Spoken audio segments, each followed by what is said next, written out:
उपमुख्यमंत्री अजित पवार यांचा विमान अपघातामध्ये मृत्यू झाला आणि अपघातानंतर विमान कंपनीकडून प्रतिक्रिया देखील समोर आली।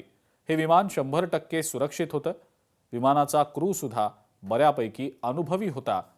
अपघातासाठी कदाचित कमी दृश्यमानता हे कारण असू शकेल असं कंपनीकडून प्रतिक्रियेदरम्यान समोर आलेलं आहे।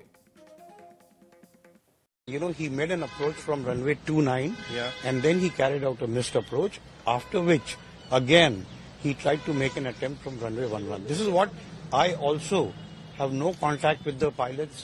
They are not there. It is a very unfortunate incident. We are very sad about it.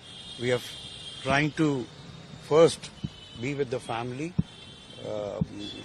solidly with the family who have lost their best next of kins. It's a very unfortunate incident. Primarily, it appears that, you know, the pilot could not see the runway, and that's why he would have carried out the missile. लोकशाही मराठी ऐका, पहा, जागरूक रहा।